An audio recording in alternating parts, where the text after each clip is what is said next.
what are our markers for the effectiveness of our practices? How do we know that our program that we've put together is doing? Yeah, there are fewer and fewer people in the world that can understand you. Your friends drop off dramatically.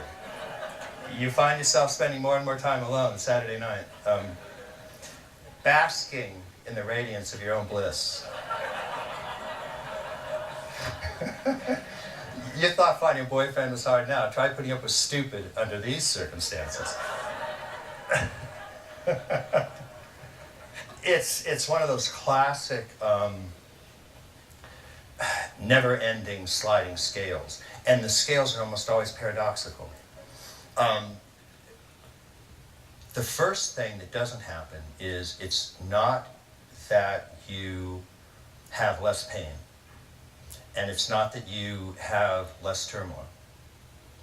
It's that you become more accepting of it. In some ways, you become more sensitive the more you grow. And the more sensitive you are, to other people's suffering. And so it's really, your capacity to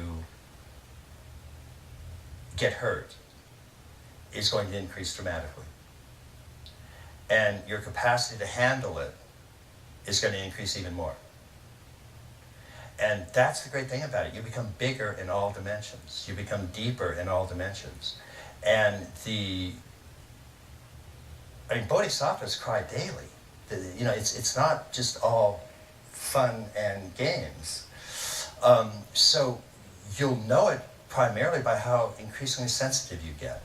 You're more open to more perspectives. You feel into more individuals. There's a certain point you'll see with Big Mind and Big Heart where you are inhabiting the insides of everybody.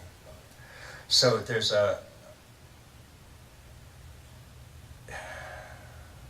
permeability to everything that increases, and a strength in all of it that increases. And you'll find ways of tracking that intuitively. Does that make sense, just some of that? Yeah. But we still have in the back of our minds the notion of the Superman, that when you get enlightened, nothing bothers you. You have no pain, you have no suffering, it's just, you just breeze through life like some sort of cross between James Bond and Catwoman. And it's just not how it works. What happens is that your capacity for all of this gets much, much, much more sensitive, and your capacity to handle it outpaces that. And so it's a very, very interesting thing. I think you'll cry more. I think you'll laugh more. I think you'll feel intense bliss and intense sadness.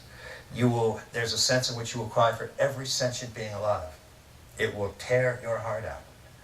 And you will also know that there are no sentient beings to awaken.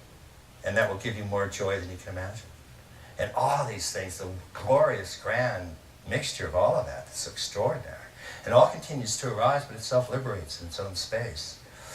But if you're not getting more sensitive to all these things, then I think you're really doing something wrong. Yeah.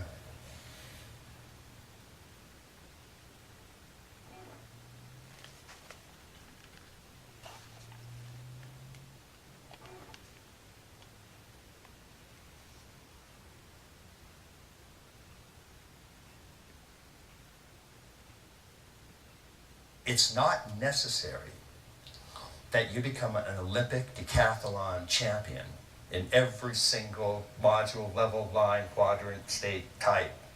Because as we say, that could take months to be able to do something. And I know some of you are much, much more hurried than that. And so we want to get you a stabilized, unexcelled enlightenment within at least 6 days. And then you can work on ways to expand that in the coming weeks. Part of what we want to really emphasize is that just 2 or 3 modules, and we'll talk about this as we go on, results are faster if you do a little bit of cross-training than if you don't. I'll give you a very quick example. Mike Murphy just told me about a big research project that they finished. And this is very simple. They had weightlifting and Vipassana. Now, for those of you who are, we'll increasingly give you information on what weightlifting does, resistance training.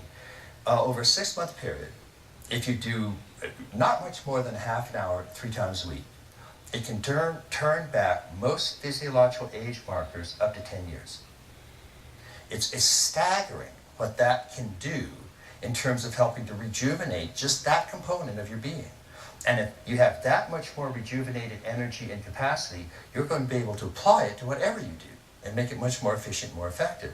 So they took people who were doing just Vipassana meditation, those who were doing Vipassana and weightlifting. They didn't tell the teachers which group was doing which, but they let the teachers judge who made the most progress in Vipassana meditation. And you can guess what happened. Those who did Vipassana and weightlifting advanced through the Vipassana stages of meditation faster than those who just did the meditation. So again, you don't have time not to cross-train. It takes much, much too long to pick a path and grunt your way through it for a couple of decades. So although that's nice too, if you want to do that.